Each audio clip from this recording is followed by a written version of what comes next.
Will the Third World War ever happen? Because given a situation of Russia-Ukraine war happening, everybody is possibly talking about a Third World War. Will it happen?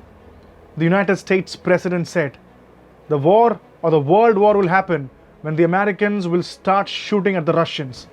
But for the time being, I don't think there is a scenario which is going to happen. And in this, definitely one key important factor which everybody talked is about the NATO. What do you mean by NATO? What is it all about?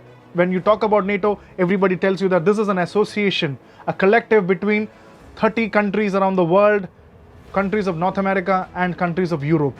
Why are they actually on a collective basis? Why are they associating with each other? And in this context, what do you mean by the Washington Treaty? And what is it which is called as the collective defense under Article 5? What do you mean by that? And what is the strategic concept of NATO? So a lot of things to understand about this concept of an association between so many countries, and also we can understand a few history about why NATO came into existence. So let's find it out everything in LearnStroke's Explain Wallah with Arjun or Shaankar. So since we have made an opening statement about NATO, we need to discuss some salient features and why the countries are actually engaged with each other. And to understand this, there are so many premises, and I would say why 30 countries, including 2 North American countries and 28 European countries, why they have connected is basically on the premise of security, defense and crisis management. So when you talk about the 30 countries who are in touch with each other, they consult each other in the matters of defense, in the matters of security for everybody, and if there is a crisis management in any of this, they consult big time on that.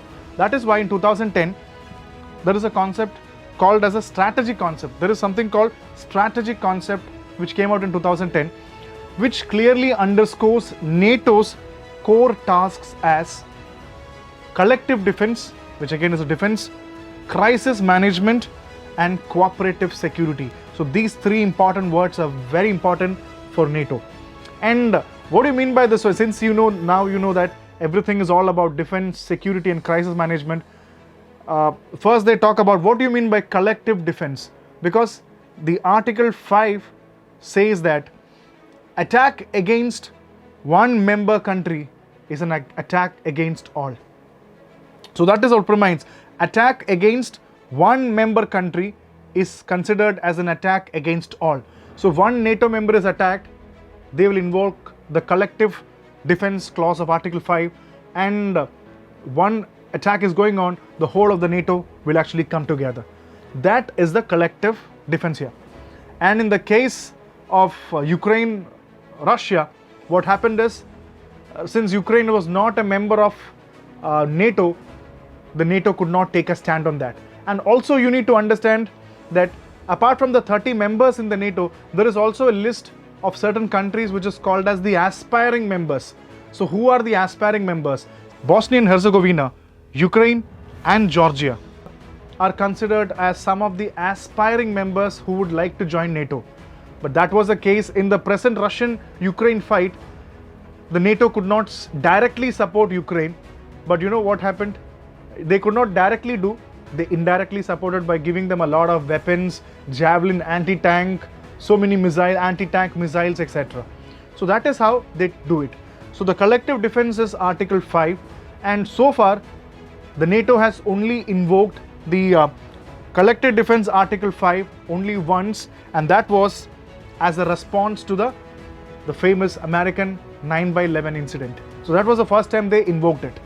And when you talk about this, why are the countries coming together? There is a small history to it, and this history is as old as the Second World War. I need to tell you that also, and you need to just go back to the past, 1945, and after the Second World War, what really happened? You know, there was a big time Cold War between United States of America and the Soviet Russia, which were the 2 important blocs, which was even called as the Cold War. That is very clear on this. And after the Second World War, you know that Europe disintegrated so badly, and the main agenda of Europe was to rebuild its country. And how do you rebuild? You need to rebuild the country either through financial, and a lot of things has to be done. So that was a time when America, United States saw this as an opportunity to help Europe rebuild themselves. So that is when Europe started, that means America started to give Europe a financial aid or an economic aid. That was the time when the Secretary of the State of America was Mr. George Marshall, and he initiated a concept called the European Recovery Program, which was called as the Marshall Plan. That was very important. The Marshall Plan came into existence, and that is what you call as a Marshall Plan. And America was considering and determined to give financial aid to Europe to rebuild its country. And soon after some time, by the time 1948, of 1940s and 48, civil war started in Europe, many parts of Europe. Greece, Turkey, there were problems all around the Western Europe. There were civil wars going on, and that was a time which triggered a demand. So far, America was only giving financial aid. That was a time when America decided that it's not financial aid only, we are going to give you military aid. So apart from financial aid, they started to give military aid. So that was the beginning of this. Apart from financial, they ventured into the defense and security aspect. And by 1949, what happened is they created this concept of the Washington Treaty. All the member countries, along 12 countries at that time, they signed what is called as the Washington Treaty. And most importantly, the basic authority of this treaty is coming from the UN Charter of 51. The UN Charter 51 gives the basic authority for such individual countries, because according to Article 51 of the UN Charter, individual or independent countries can form collective for the defense purposes. So that was when Washington Treaty came into force, and slowly that became the basis of NATO. Not only financial aid, security, military aid also coming in. And after 1949, in 1955, the Soviet Russia retaliated to this by creating another group of certain Russian, Soviet Russia and its satellite states, which they called as the Warsaw Pact. So they created a Warsaw Pact in retaliation to the NATO. And after some time, after 1991, when the Soviet Union completely disintegrated, this Warsaw Pact, many of the countries in the Eastern Europe, which were once part of Warsaw Pact, later on switched sides and joined NATO. So this is a small history of how a small group of organizations from 12 members, they reach 30 members now. So they are all concerned about one thing, about political, military, security and defense.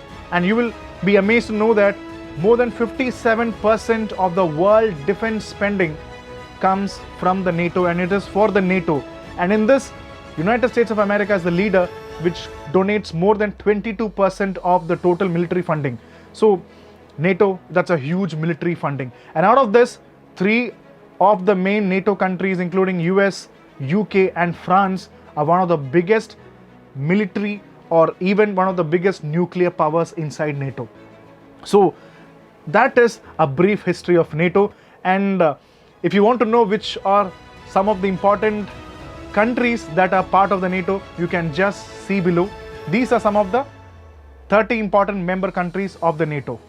So I think you got a good idea about what is NATO, why NATO was created, and what is that whole thing coming together between the countries, what is the basis of that arrangement. So I hope you really understood that.